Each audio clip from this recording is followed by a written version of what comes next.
Hello everyone, स्वागत है आप सभी का फिर से एक नई वीडियो के साथ। और कैसे हैं आप सभी? आशा करते हैं आप सभी अच्छे होंगे और आपकी तैयारी भी अच्छी चल रही होगी। जो लोग तैयारी कर रहे हैं वो हमसे जुड़े रहे हैं, और जो लोग नहीं भी कर रहे हैं वो भी हमसे जुड़ रहे हैं। कम से कम कुछ तो चीज़ें आप सीखोगे ही। ऐसा होता है कि देखिए, सुनने से भी ज़्यादा ज्ञान मिलता है, तो आप हमारे साथ जुड़े रहें, बने रहें। ठीक है, क्लासेस हमारी कंटिन्यू चली रही हैं, इसमें कोई ब्रेक नहीं है। ये कंसेप्ट वाइज थॉटिकल हमारी चीज़ें हो रही हैं, और जो चीज़ें आपको पेड कराई जा रही हैं वो चीज़ें यहाँ पर आपको बिल्कुल फ्री ऑफ कॉस्ट कराई जा रही हैं। आप हमारे साथ जुड़े रहिए। ठीक है, अब तक हमारी काफ़ी क्लासेस हो चुकी हैं। कंसेप्ट वाइज क्लासेस हमारी शाम को होती हैं, ये वाली क्लासेस जो चल रही हैं अभी थॉटिकल। ठीक है, इसके अलावा जीएस का प्रैक्टिस सेट भी कराया जा रहा है, आप उसको भी देखते रहें। देखिए, जीएस का प्रैक्टिस सेट, जीएस का एक प्रैक्टिस सेट है, जीएस का प्रैक्टिस सेट है, और ये जो कराया जाता है ये 8 AM, सुबह को 8 AM का जीएस का प्रैक्टिस है, जो दिल्ली पुलिस को लेकर के टारगेट किया गया है। ठीक है, दिल्ली पुलिस को, यहाँ पर दिल्ली पुलिस को टारगेट किया गया है कि दिल्ली पुलिस का एक प्रैक्टिस सेट लगाया जाता है, आप उसको भी देखते रहिए। काफ़ी चीज़ें आपकी वहाँ पर क्लियर होती चले जाएंगी। जो लोग दिल्ली पुलिस की तैयारी कर रहे हैं, आप प्रैक्टिस सेट में हमारे साथ जुड़िए। सुबह 8 बजे लाइव क्लास होती है। ठीक है, उसके बाद मैथ की क्लास होती है, मैथ का एक प्रैक्टिस सेट होता है। ठीक है, अनिल सर के द्वारा कराया जा रहा है। और उसके बाद हमारी जो थॉटिकल होती है क्लास, ये जो हमारी चल रही है, ये हमारी ये 8 PM शाम को होती है क्लास।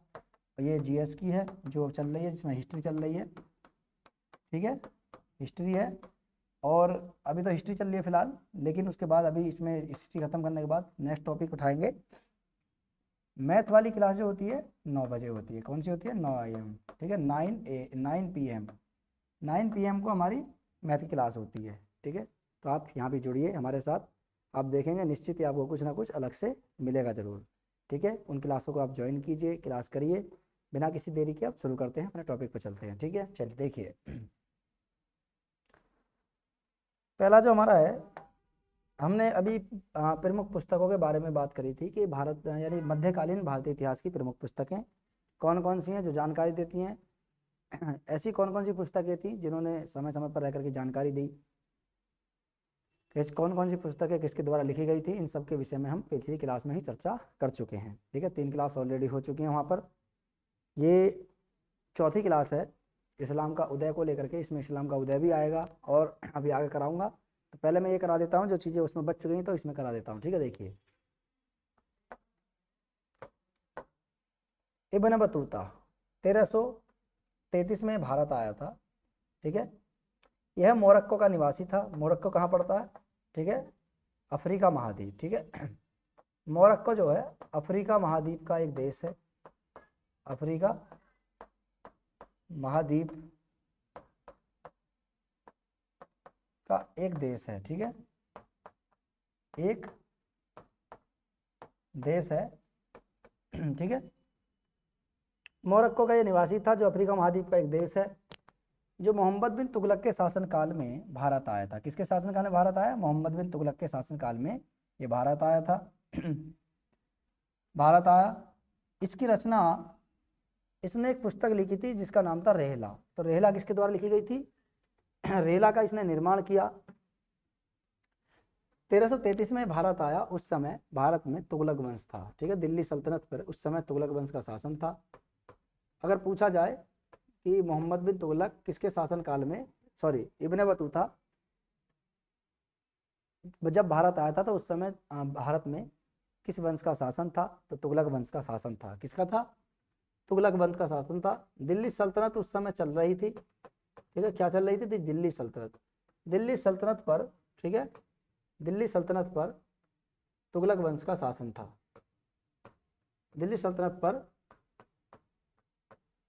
तुगलक वंश का शासन था, और इसका जो शासक था उसका नाम था मोहम्मद बिन तुगलक। ठीक है, मोहम्मद बिन तुगलक उस समय शासक था, और इसी के शासनकाल में इब्न बतूता भारत आया। इसने एक पुस्तक लिखी जिसका नाम था रेहला, और रेहला में इसने भारत की स्थिति परिस्थिति इसके बारे में वर्णन किया है। इसी ने मोहम्मद बिन तुगलक को एक बुद्धिमान विद्वान शासक कहा है। क्या कहा है? जब मोहम्मद बिन तुगलक को एक विद्वान शासक कहा है, किसने? विद्वान। ठीक है, मोहम्मद बिन तुगलक का विद्वान साबित करने की कोशिश करिए। विद्वान किसने? इब्न बतूता ने, वरना आधे इतिहासकारों ने इसे पागल ही कहा था, पागल बादशाह का भी कहा था कि ये पागल था, क्योंकि इन्होंने देखिए कुछ ऐसी योजनाएं चलाई थी, 5 इसने प्रमुख योजनाएं चलाई थी मोहम्मद बिन तुगलक ने, चलाई थी इन्होंने समाज के हित को लेकर के, अपनी प्रजा के हित को लेकर के वो योजनाएं शुरू करी थी। लेकिन उस समय हुआ क्या था कि परिस्थितियों ने इसका साथ नहीं दिया, प्रकृति ने इसका साथ नहीं दिया, इसलिए वो योजनाएं असफल हो गई। ठीक है, चलिए आगे देखिए नेक्स्ट। अगला जो है अब्दुल रज्जाक। ठीक है, अब्दुल रज्जाक यह एक ईरानी राजदूत था। कौन था जी? ये एक ईरानी राजदूत था, नाम था इनका अब्दुल रज्जाक। अब्दुल रज्जाक ईरानी राजदूत था। अब्दुल रज्जाक ईरानी राजदूत, ठीक है। और यह कृष्ण देव राय द्वितीय, ठीक है, द्वितीय के शासनकाल में भारत आया। ठीक है, कृष्ण देव राय के शासनकाल में भारत आया। 1443 एडी में यह भारत आया। कितने में? सन 1443 एडी में भारत आया। कृष्णदेव राय की बात करें तो देखिए इनका जो शासनकाल था, शासनकाल विजयनगर साम्राज्य की बात है। शासनकाल की बात करें तो इनका शासनकाल लगभग 1422 से लेकर के 1446 तक इनका शासन था। ठीक है, उसी समय में अब्दुल रज्जाक भारत आया, ईरानी राजदूत था ये। पहले कालीकट पहुंचा। कहाँ पर पहुंचा जी? पहले कालीकट पहुंचा। पहले सबसे पहले अब्दुल रज्जाक जो था ये कालीकट के बंदरगाह पर उतरा। ठीक है, किस पर उतरा जी? कालीकट के बंदरगाह पर उतरा। बाद में वहां से ये विजयनगर गया। ठीक है, बाद में इसने विजयनगर की यात्रा करी, विजयनगर की यात्रा की। ठीक है जी, बाद में इन्होंने यहाँ पर विजयनगर की यात्रा करी। पहले अब्दुल रज्जाक ईरानी राजदूत था। पहले कहाँ आया? पहले की बात करें तो पहले कालीकट पहुंचे, 1443 में भारत आए। उस समय ये कालीकट उतरे। कालीकट क्योंकि 1498 में आप देखोगे पहले ये आते हैं, उसके बाद एक व्यक्ति और आता है 1498 में, आपने सुना ही होगा, कालीकट के बंदरगाह पर ही उतरता है वो भी 1498 एडी में, जिसका नाम आप सभी जानते हैं कि जिसे हम वास्को डी गामा कहते हैं, वास्को डी गामा। ठीक है, जिसे हम वास्को डी गामा के नाम से जानते हैं, ये भी कालीकट के बंदरगाह पर ही उतरा था। कालीकट वर्तमान में केरल में पड़ता है। ठीक है, कालीकट केरल वाला तट है ये। वास्को डी गामा भी 1498 एडी में भारत आया और उस समय कालीकट के बंदरगाह पर ये भी उतरे थे। व्यापार के उद्देश्य से आए, लेकिन बाद में इनके जाने के बाद ऐसा माना जाता है कि वास्को डी गामा जब भारत आया तो इन्होंने यहाँ से इतनी सामग्री, इतने मसाले लेकर गए थे कि इन्होंने वहां पर जाकर के 60 गुना यानी 60 गुना दाम पर बेची थी। यानी मान लीजिए 1 रुपये, एक जैसे यहाँ से कोई 1 रुपये में चीज़ लेकर जा रहे हैं तो वहाँ पर जाकर इन्होंने 60 रुपये में बेची, इतने 60 गुना दामों पर बेची। इसी के लालच को लेकर के बाद में बहुत सारे अंग्रेज भारत आए और भारत में आकर के इन्होंने पहले कुछ समय तक व्यापार किया, उसके बाद यहाँ पर अधिकार जमा लिया। ठीक है, वही वाली पढ़ेंगे अभी मध्यकाल में जाकर के। मध्यकाल में ही ये लोग आ जाते हैं, 1498 से शुरू हो जाते हैं, क्योंकि मध्यकाल की जो समय अवधि चलती है आपकी, वो मध्यकाल जो चलता है,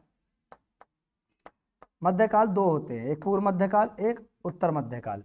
तो उत्तर मध्यकाल के अंतर्गत ये आते हैं। उत्तर मध्यकाल में क्योंकि इसकी समय अवधि 13वीं शताब्दी से शुरू हो जाती है और कब तक? 18वीं शताब्दी तक। ठीक है, 13वीं शताब्दी से 18वीं शताब्दी तक समय अवधि शुरू हो जाती है मध्यकाल की। आप इसको देखते रहना, पढ़ते रहना, आप देखेंगे यहाँ पर बहुत चीज़ें पढ़ेंगे यहाँ पे इस चीज़ को लेकर के हम।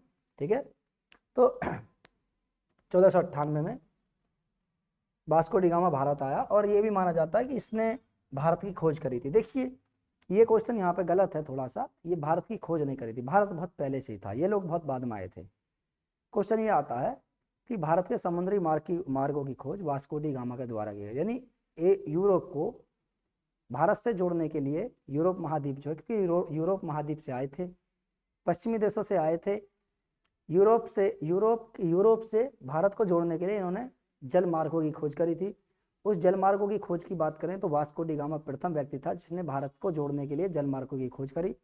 तो यह आएगा कि भारतीय जल मार्गों की खोज किसके द्वारा की गई थी? वास्को डी गामा के द्वारा की गई थी 1498 में। ठीक है, उसके बाद नेक्स्ट है, अभी पढ़ेंगे हम आधुनिक में चल के, मध्यकाल में पढ़ेंगे इसको। देखिए उसके बाद आता है मार्को पोलो। ठीक है जी,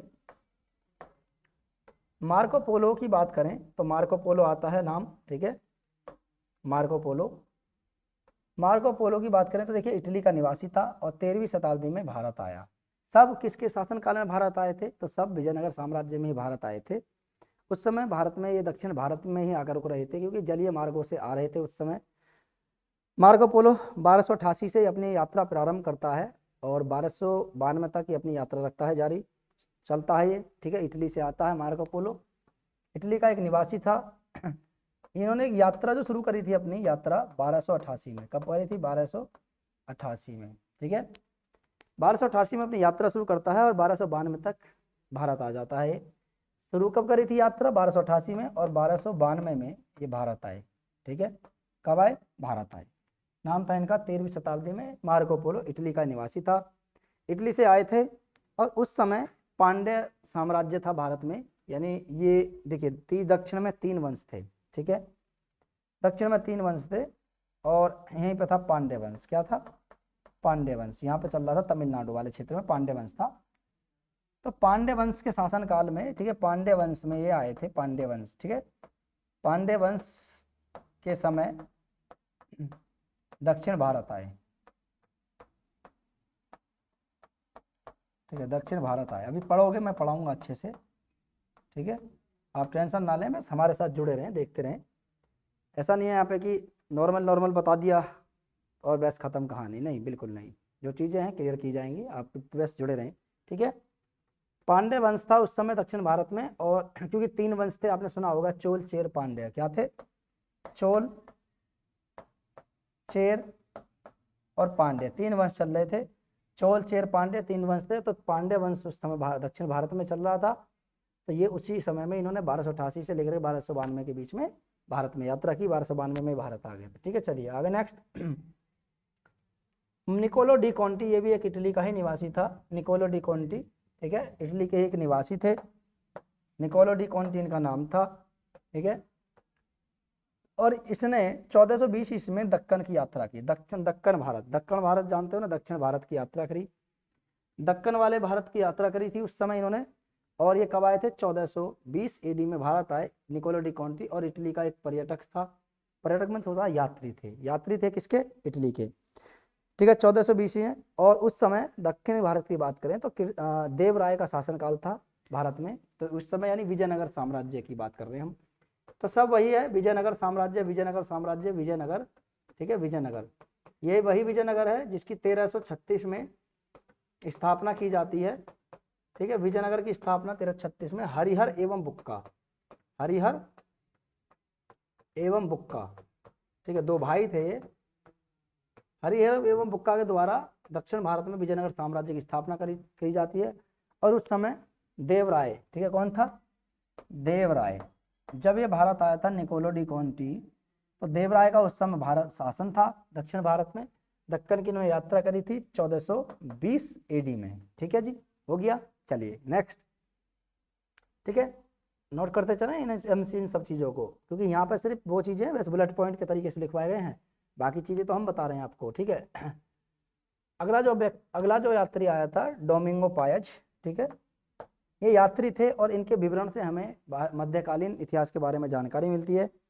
विवरण देते हैं हम किसका? मध्यकाल के बारे में जानकारी देते हैं और मध्यकाल के विषय में हमें जानकारी मिलती है। नाम है इनका, जो विदेशी यात्री समय समय पर भारत आए, इन्होंने भारत की स्थिति परिस्थितियों के बारे में जाना, उनके बारे में लिखा, उनके बारे में बताया, पुस्तकें प्रकाशित की। इन्हीं को पढ़ करके, इन्हीं के विषय में जान करके हमें जानकारी मिलती है और इससे हमें पता चलता है कि उस समय भारत की स्थिति परिस्थितियाँ कैसी थी। इन्होंने ही लिखा है, इन्होंने बताया है, ठीक है। चलिए अगला जो व्यक्ति आता है, नाम क्या है इसका?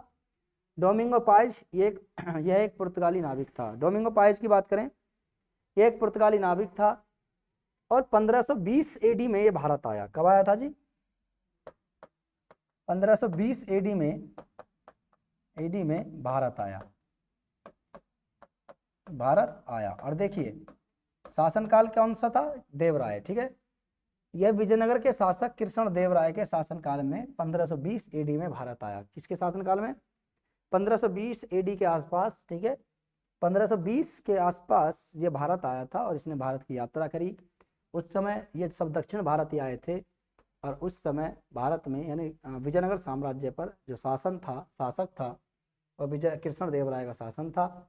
इन्हीं के शासनकाल में 1520 AD में इसने भारत की यात्रा की। ठीक है, सब विजयनगर साम्राज्य में ही आ रहे थे। विजयनगर साम्राज्य की स्थिति परिस्थितियों के बारे में इन्होंने लिखा है। ठीक है, अगला आता है बारबोसा। ठीक है, अगले व्यक्ति की बात करें तो इनका नाम है बारबोसा। ठीक है, बारबोसा देखिए,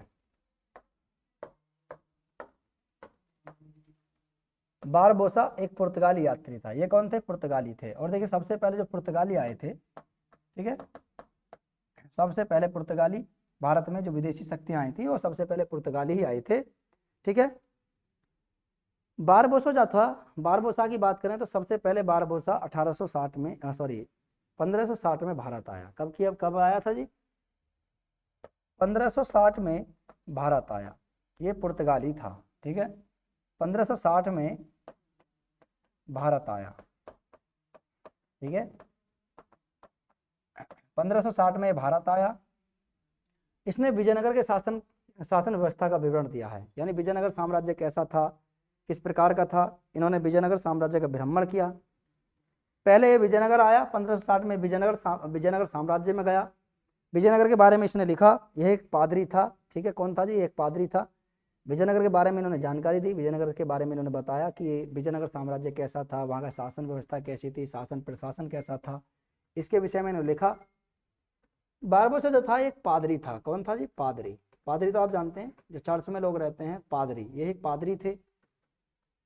1560 में विजयनगर आए, लेकिन बाद में जाकर के इन्होंने जाना कि जब देखा कि अब यहाँ पर विजयनगर साम्राज्य का भ्रमण तो मैंने बहुत कर लिया है, क्यों ना उत्तर भारत की स्थिति परिस्थिति के बारे में जाना जाए।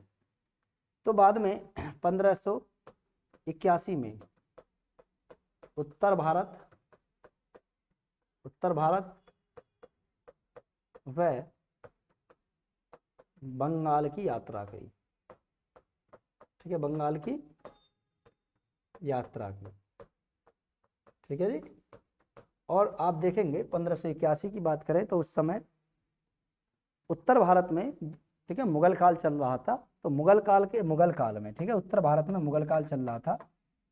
यह मुगल काल चल रहा था उस समय। और शासक कौन था? अकबर। अकबर शासक था, याद रखना। अकबर कौन था? शासक। मुगलों का शासक कौन था उस समय? अकबर। और ये बंगाल वगैरह सब जितने भी थे, उत्तर भारत के जितने भी ये थे, ये सब किसके अधिकार क्षेत्र में थे?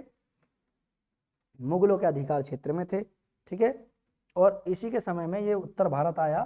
कौन? नाम क्या था इसका? बारबोसा उत्तर भारत आया। मुगल काल की बात करें तो संस्थापक कौन होता है इनका? संस्थापक तो आप जानती हैं, बाबर। किसके द्वारा? बाबर के द्वारा मुगल काल की स्थापना की जाती है। अंतिम शासक आप तो जानते हैं, मीर जाफर द्वितीय। ठीक है, सेकंड मीर जाफर नाम था उसका। मीर जाफर सेकंड अंतिम शासक था मुगलों का। ठीक है, जो अंग्रेजों के द्वारा इसको रंगून निर्वासित कर दिया जाता है और इसके बेटों को इसके सामने ही मार दिया जाता है, क्योंकि 1857 की क्रांति हुई थी। 1857 की क्रांति हुई थी। 1857 की क्रांति का जो कारण माना गया था वो ये बताया गया था कि आपके भड़काने से ही क्रांति हुई थी, यानी ऐसा मानते हैं लोग। अंग्रेजों ने माना उन्हें, और उन्हें उनके बेटों को वहीं पर कत्ल कर दिया था। उनको फांसी दे दी गई थी, बाद में इनको रंगून निर्वासित कर दिया। ऐसा मानते हैं कि 57 के बाद 62-63 में इनकी जाकर के मृत्यु हो गई थी वहाँ पे जेल में ही। ठीक है, जेल में भेज दिया था इनको मुगल काल में। ठीक है, बाबर के द्वारा स्थापना और अंतिम शासक यही था। अंग्रेजों ने इसको समाप्त कर दिया था मुगल काल को। ठीक है, चलिए अगली बात करें। अगला आता है नुनीज। ठीक है, नुनीज यह पुर्तगाली घोड़े का व्यापारी था। नुनीज जो विजयनगर के दरबार में रहता था। ठीक है, नुनीज। ठीक है, नुनीज आया और ये विजयनगर साम्राज्य में ही आया था। विजयनगर साम्राज्य में रह करके इन्होंने, ये घोड़े का व्यापारी था, पुर्तगाली था ये। ठीक है, एक पुर्तगाली था, पुर्तगाल से भारत आए, और एक घोड़े का व्यापारी था जो विजयनगर दरबार में रहता था। यानी विजयनगर सब साम्राज्य चल रहा था उसी समय विजयनगर साम्राज्य में ही ये रह करके इसने घोड़े का व्यापार किया। यहाँ पर रह करके बाद में यहीं पर रह गए। ठीक है, नाम था इसका नुनीज। ठीक है, चलिए आगे नेक्स्ट की बात करें। अब आते हैं स्मारक। कौन कौन से स्मारक हैं? ठीक है, देखिए जैसे कि शेरशाह का मकबरा। ठीक है, शेरशाह का मकबरा, ऐबक का मकबरा, कुछ इस ऐसे प्रमुख मकबरे हैं जो हमें मध्यकाल के विषय में जानकारी देते हैं। ठीक है। तो अकबर के मकबरा सॉरी शेरशाह का मकबरा और ऐबक का मकबरा, ये हमें जानकारी देते हैं मध्यकाल के बारे में। ठीक है, चलिए अब चलते हैं आगे नेक्स्ट, क्योंकि काफ़ी चीज़ें हम पढ़ चुके हैं इसमें। अब हम बात करते हैं इस्लाम के उदय को लेकर के, क्योंकि यहीं से हमारी शुरुआत होती है। हम मीडिएवल जो पढ़ रहे हैं, मीडिएवल पढ़ने का कारण हमारा यही होता है कि जो भारत में मुस्लिम आए, मध्यकाल में जो मुस्लिम आए, यहीं से हमारा प्रारंभ होता है। पहले हम वो चीज़ें देखेंगे कि मुस्लिमों की शुरुआत कहाँ से होती है, कि इस्लाम का जो उदय होता है, इस्लाम का उदय कैसे हुआ, कहाँ पर हुआ, और उसके बाद इन्होंने इस्लाम का कैसे प्रचार किया, विस्तार कैसे किया, इस चीज़ को लेकर के हम पढ़ेंगे। इस्लाम का प्रचार किस तरीके से किया इन्होंने, ठीक है, इस चीज़ को हम देखेंगे।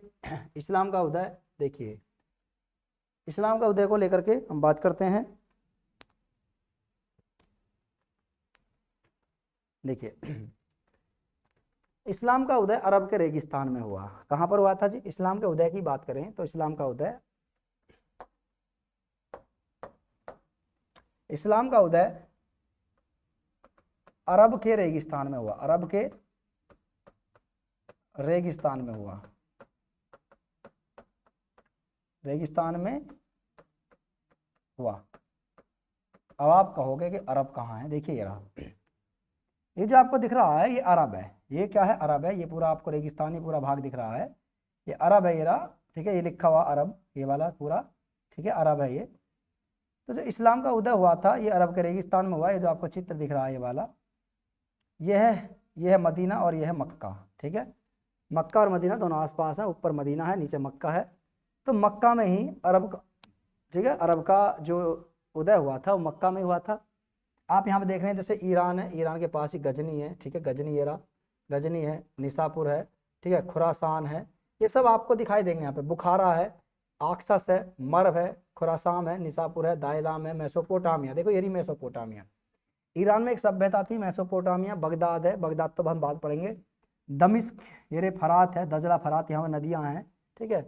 अभी आप इन चीज़ को देखोगे, ठीक है, लेकिन हमें ये चीज़ें पढ़नी है। अब हम मध्यकाल में जब पढ़ेंगे तो देखिए समरकंद, समरकंद ये रहा, बुखारा ये रहा, आक्सफ ये रहा, मर्व ये रहा, खुरासान है, निसापुर है, ठीक है, गजनी है। अब गजनी को तो बार बार देखोगे, क्योंकि गजनी से बहुत सारे लोग यहाँ भारत आते हैं, ठीक है, गजनी से बहुत सारे भारत लोग आते हैं और यहाँ पर आकर के, ठीक है, इस्लाम का प्रचार प्रसार करते हैं। आप अभी इन चीज़ों को आप देखोगे, ठीक है। चलिए देखिए, अरब के रेगिस्तान में इस्लाम का उदय हुआ और इसके संस्थापक कौन थे? संस्थापक की अगर बात करें कि संस्थापक इसके कौन थे, तो देखिए संस्थापक थे इसके हजरत मोहम्मद साहब। कौन थे जी? हजरत मोहम्मद साहब। हजरत मोहम्मद साहब इस्लाम के संस्थापक थे, ठीक है। इनका जन्म हुआ था मक्का में, इनका जन्म हुआ, बाद में मदीना गए थे। अभी पूरी कहानी अभी चलेगी यहाँ पे, ठीक है। आइए जानते हैं हजरत मोहम्मद साहब के बारे में, ठीक है। पहले मैं आपको दिखा देता हूँ कि कहाँ पर इनका जन्म हुआ था, यानी उदय कहाँ पर हुआ था। देखिए उदय की बात करें तो उदय देखिए यहाँ पे ये रहा, ठीक है, ये पूरा आपको दिख रहा होगा, ठीक है। देखिए देखिए ये उदय यहाँ पे। आप हमारी क्लासेस को नहीं भी देख रहे हो तो कोई बात नहीं है, आप एक बार जुड़ के देखिए। आप पूरी तरीके से आप जुड़ के देखिए क्लासों को, आप देखेंगे सीखेंगे कि कुछ ना कुछ यहाँ पे चीज़ें आपको मिल रही हैं, और चीज़ें आपको इमेज वगैरह लगा करके बताई जा रही हैं कि कहाँ पर कैसे, जिससे कि चीज़ें आपको याद रहें। तो हम आपके लिए मेहनत कर रहे हैं, तो आप भी थोड़ा सा मेहनत कीजिए, जुड़िए हमारे साथ, एग्ज़ाम की तैयारी कीजिए, घर बैठे तैयारी कीजिए, कहीं जाने की कोई आवश्यकता नहीं है, ठीक है। देखिए ये पूरा अरब है, और इस अरब के रेगिस्तान में यहाँ पर यानी मक्का में हुआ था हजरत मोहम्मद साहब का जन्म, और इसी में इन्होंने इस्लाम का उदय किया था, ठीक है। मैं बात कर रहा था ये गजनी है, ठीक है, निसापुर है, अभी निसापुर का निवासी था, खुरासान है, ठीक है, मर्व है, आक्सस है, बुखारा है, समरकंद है, आमू दरिया कहते हैं इसे, ठीक, दायलाम है, मेसोपोटामिया, ठीक है, ये सब क्या है, ठीक है, फारस की खाड़ी है। लेकिन हम बात कर रहे हैं केवल अभी इस्लाम की। तो इस्लाम का जो उदय हुआ था मक्का, अरब के रेगिस्तान में हुआ था। अरब का रेगिस्तान ये पूरा अरब है, इसके रेगिस्तान में हुआ था। कहाँ पर हुआ था? मक्का में, ठीक है। तो याद रखना अरब के रेगिस्तान मक्का में इसका उदय हुआ था इस्लाम का, मोहम्मद पैगंबर के द्वारा, ठीक है। मोहम्मद के असली अधीन इस्लाम का प्रसार देखिए कहाँ कहाँ हुआ था। मोहम्मद पैगंबर के द्वारा जो इस्लाम का प्रसार हुआ था, ये पूरा आप चित्र देख रहे हैं यहाँ से यहाँ तक, देखिए पूरा जो ये दिख रहा है, ये वाला मैं आपको बता देता हूँ, देखिएगा यहाँ तो था ही इतने हिस्से में, कुछ हिस्सा यहाँ भी था।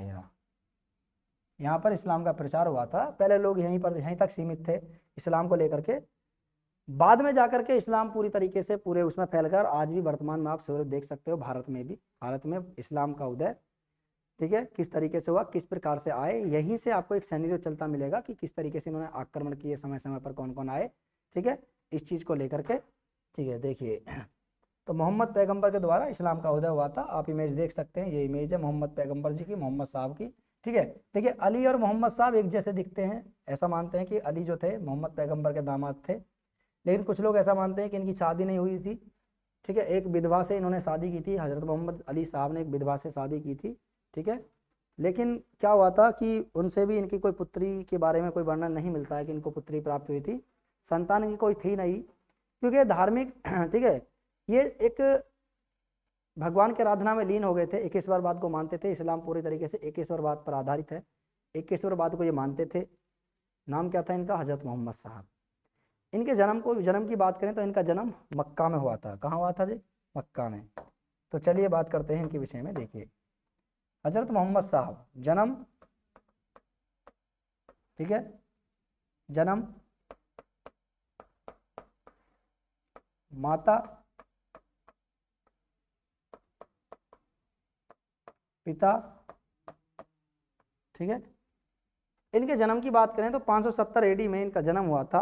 स्थान की बात करें तो कहाँ पर इसका जन्म हुआ था इनका, ठीक है, स्थान, ठीक है, इनका जन्म 570 एडी में, ठीक है। इनकी माता के नाम की बात करें तो अमीना इनकी माता का नाम था, जबकि इनके पिता का नाम अब्दुल्ला था, ठीक है। इनकी माता के नाम की बात करें तो हजरत मोहम्मद साहब की माता का नाम अमीना था, क्या नाम था, अमीना। अमीना इनकी माता का नाम था और इनके पिता का नाम था अब्दुल्ला। अब्दुल्ला इनके पिता का नाम था। इनका जन्म जो हुआ था उस समय मक्का में हुआ, ठीक है, मक्का में इनका जन्म हुआ था, ठीक है। आप देख सकते हैं, आप इमेज देख सकते हैं, यही थे हजरत मोहम्मद साहब, ठीक है। चलिए तो आज इतना ही रहने देते हैं, कल नेक्स्ट क्लास में कराएंगे इनके विषय में, ठीक है। तो आशा करते हैं कि आपको ये क्लास अच्छी लग रही होंगी, आप हमारे साथ जुड़िए। यहीं से हम मध्यकाल में तो हम प्रवेश कर चुके हैं, तो ऑलरेडी 3 वीडियो आ चुकी हैं, 3 क्लासेस हो चुकी हैं। हमने मध्यकालीन इतिहास के बारे में जानकारी के प्रमुख स्रोतों को जाना, कौन कौन से स्रोत हैं, किस किस के द्वारा कौन कौन सी पुस्तकें थी, किसके द्वारा लिखी गई थी, क्या किस चीज़ का उसमें वर्णन मिलता है, इसके विषय में हम बात कर ही चुके हैं। अब हम इस्लाम को लेकर के बात कर रहे हैं कि इस्लाम का उदय कैसे हुआ, इस प्रकार से हुआ। अभी आप पढ़ोगे, अभी तो कुछ नहीं है, तो मैंने शुरू किया है, अभी हजरत मोहम्मद साहब को शुरू किया है अभी मैंने। नेक्स्ट उसमें हजरत मोहम्मद साहब के विषय में मैं आपको बताऊंगा किस तरीके से उन्होंने जीवन व्यतीत किया, इस तरीके से उन्होंने बताया। चलिए मिलते हैं नेक्स्ट क्लास में, तब तक के लिए जय हिंद।